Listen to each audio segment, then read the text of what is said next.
Dia nessa fase atual da guerra entre Irã e Israel. O primeiro-ministro iraniano, desculpem, vou me corrigir, o primeiro-ministro israelense,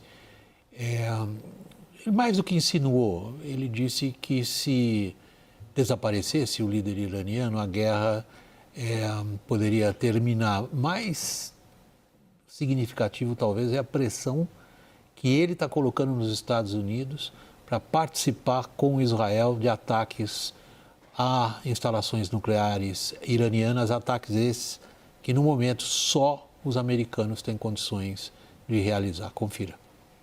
Benjamin Netanyahu não descartou um atentado contra o líder supremo do país, o Ayatollah Ali Khamenei. O premier israelense disse apenas que fará o que tem que ser feito. Fontes da Casa Branca afirmaram durante o fim de semana que o presidente americano Donald Trump barrou um plano para matar o Ayatollah. Agora à noite, Trump afirmou que o Irã deveria ter assinado o acordo patrocinado por ele e que todos deveriam deixar Teherã imediatamente. While they were negotiating with the United States, the supreme leader of Iran, Ayatollah Khamenei, tweeted almost every day, "Death to Israel."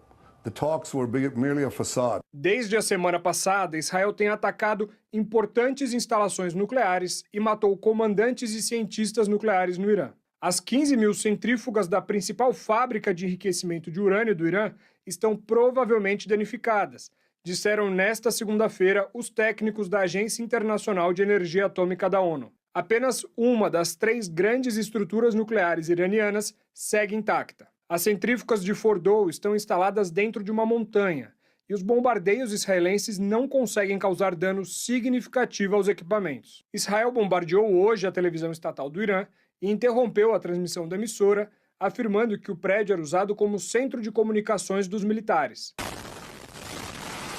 Netanyahu tem pedido à população iraniana que derrube o regime dos ayatollahs. O jornalista iraniano Abbas Alslani contou à CNN que a iniciativa, entretanto, tem tido o efeito contrário. This external threat coming from the Israeli side and this aggression has made different factions and different types of people to rally around the flag.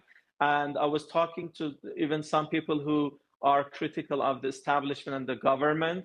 They may not agree with the government on many issues and they have been critical of the establishment, but all agree in one thing, that Iran needs to give a crushing response to Israel. Depois dos ataques, o Irã ameaçou enviar mísseis às emissoras de TV que operam em Israel.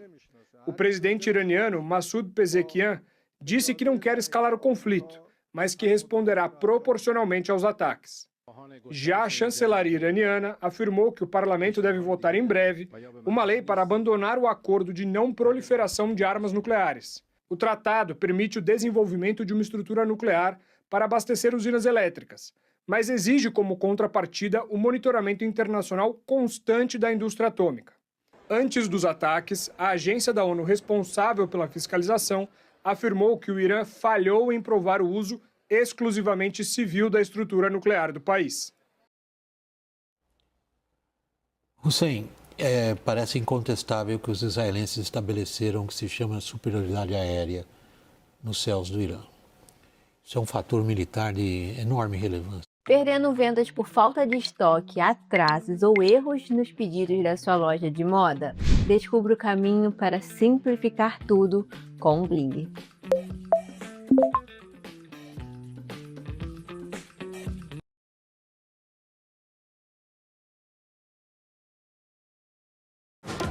É por isso que você reserva um resort de praia. Diversão a bordo para toda a família. Booking.com, Booking.uau.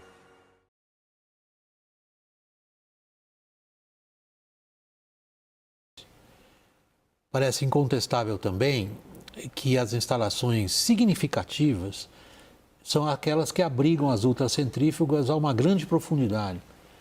Profundidade essa que as armas que Israel possui não alcançam. A pressão de Israel é para que os americanos usem um tipo de bomba que pesa mais de 15 toneladas e só pode ser carregada por um tipo de avião, que é um B-2. Só os Estados Unidos têm esse avião, só os Estados Unidos têm essa bomba Israel quer que os americanos usem essa bomba com esse avião nessa guerra. Qual é a chance que isso aconteça? Bom, William, eu queria traçar duas linhas aqui de análise. A primeira é que o Netanyahu estabeleceu objetivos minimalistas e maximalistas. E ele está buscando o caminho do meio. O objetivo minimalista, ele já alcançou, que é causar danos ao programa nuclear, às plataformas, eliminar a cadeia de comando e tentar imobilizar até um determinado ponto a capacidade de lançamento balístico de mísseis balísticos do Irã. Isso ele já alcançou. O objetivo maximalista do governo de Israel, do Netanyahu, que ele estabeleceu, é derrubada do regime. Só que esse objetivo ele não tem como alcançar. Está mais distante. Ele precisa dos Estados Unidos. Qual é o caminho do meio? Essa guerra durar mais um tempo, ele tentar desmantelar toda a infraestrutura militar do Irã, todas as capacidades militares que o Irã possui. Nesse espectro, ele espera a reação do Irã, espera um erro tático ou um erro estratégico do Irã. E se esse erro ocorrer, daí ele estará numa condição maior de pressionar o governo Trump a ter que entrar e utilizar o B-2 com esse tipo de armamento. Bom, os Estados Unidos colocam para o Irã a seguinte condição: olha, nós não queremos entrar, mas vocês cometeram esse tipo de erro que nós estamos forçados, a não ser que vocês aceitem este acordo. E o acordo é muito objetivo. Irã tem que renunciar por completo a qualquer programa nuclear, para qualquer fim, militar ou civil. E essa é a condição. Não sei, os israelenses são muito competentes do ponto de vista de planejamento militar.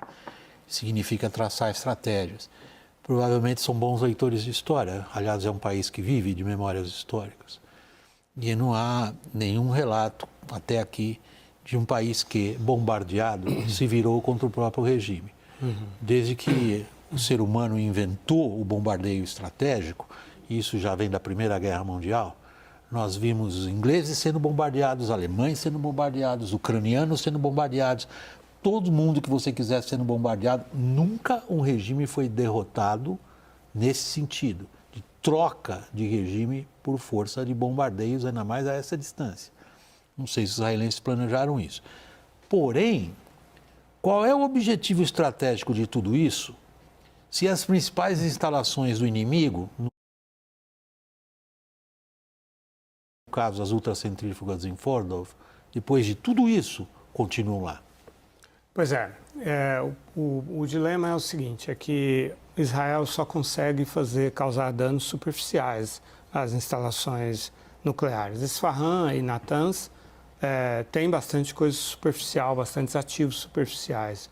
Fordow não, está numa montanha rochosa, isso está a 80 a 100 metros de profundidade, com proteção de concreto, e aí você precisa da GBU-57, que é uma arma estratégica dos Estados Unidos, que ele nunca cedeu nem para Israel, e não tem por que o Trump ceder para Israel. É o maior explosivo convencional em qualquer arsenal no mundo inteiro. Exato.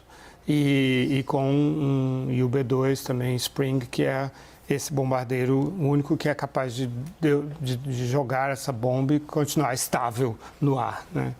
Então, assim, por que o Trump faria isso se o que ele quer é pressionar o Irã a negociar um acordo? Esse é o objetivo dele. Agora, trocar o regime, não vejo como também. Mesmo isso que o Netanyahu disse, se eu mato o Khamenei, acaba a guerra. Não, por que acaba a guerra? Não vejo por que esse raciocínio. Nexo causal. Não tem sentido. O Irã é uma teocracia institucionalizada, com a sucessão do Khamenei já está decidida. Aliás, ele tem um filho que pode ser... mas é uma monarquia, eles não gostavam da monarquia. Isso foi em 1979, que eles não pode ser hereditário, isso já era. Os iranianos já esqueceram isso. E tem outros candidatos também. Então, não falta gente para substituir o Khamenei. O povo iraniano só tem uma coisa que eles odeiam mais do que esse regime, é Israel. E só tem uma pessoa que eles odeiam mais do que o Khamenei, é o Netanyahu. Então, se o Netanyahu disser para eles fazerem uma coisa, eles vão fazer o oposto. E eles estão sendo bombardeados por Israel. Por que eles seguiriam a orientação de Israel? Não faz sentido. Então, assim, para mim, é tão caótico tudo isso, do ponto de vista de objetivos, de endgame, assim como é com a faixa de Gaza, que eu só posso concluir uma coisa: Netanyahu continua, como sempre, lutando pela própria sobrevivência, prorrogando o seu encontro com as urnas e com a Corte Suprema. A gente tem que considerar, eu acho, no que a gente está conversando aqui agora, qual seria o raciocínio dentro da cúpula dirigente no Irã. Às vezes há uma confusão por parte de muita gente que se interessa pela situação lá, que é assumir que essa teocracia seja realmente algo de grande apego popular. Muito maior em termos de apego popular no Irã é a resistência à invasão que Saddam Hussein fez contra o Irã em 1980. Foram 8 anos de uma guerra com mais de 1 milhão de mortos. O Irã começou numa situação de grande inferioridade, grande vulnerabilidade, Teherã sendo bombardeada, e conseguiu se equilibrar, e no final das contas Saddam Hussein saiu enfraquecido dessa situação.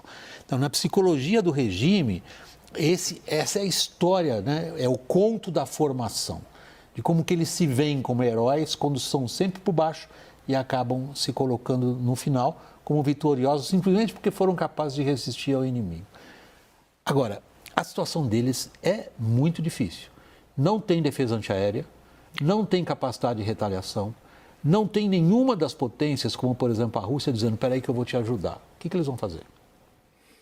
Bom, nesse momento, nem os próprios iranianos têm clareza do que eles podem fazer, além de utilizar o que eles têm em termos de escala de mísseis supersônicos e hipersônicos. É o que eles estão fazendo. Rápido.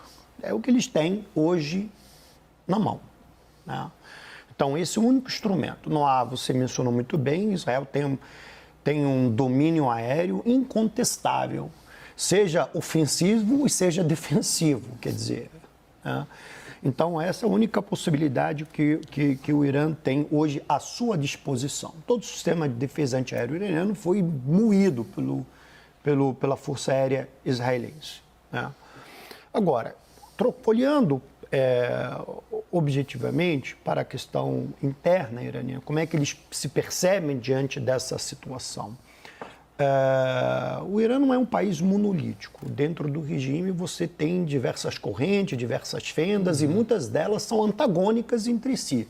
Tem um grupo que é favorável a uma negociação nuclear com o Ocidente, com os Estados Unidos, que é favorável a uma abertura, é favorável a não ter armas atômicas. Então, mas em que medida a guerra mudou isso? Eu acho, aí que está, esse ponto é muito importante que você mencionou. E tem os linha-dura. Os linha-dura sempre acreditaram e sempre foram, digamos, estiveram convencidos, estão agora mais convencidos de que o único caminho é a bomba atômica, né?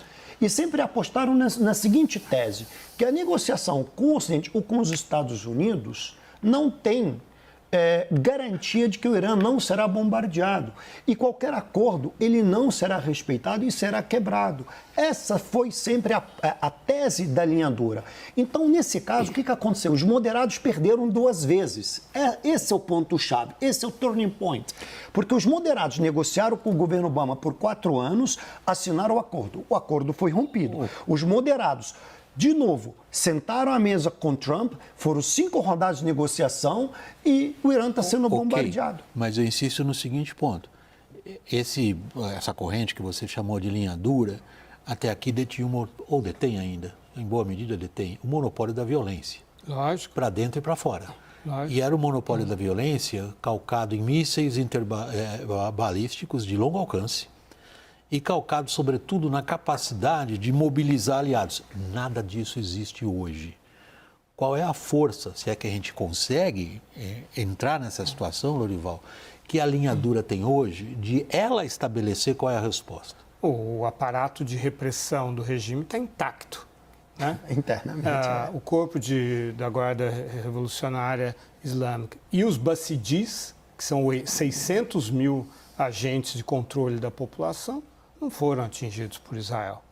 Então, o que vai acontecer? Sim, um país desdentado, né, uma potência desdentada, que adia todos os seus projetos estratégicos, que já estava muito enfraquecida com a queda na Síria e até no Líbano, né, e até forças no Iraque também Ou o próprio Hamas, né?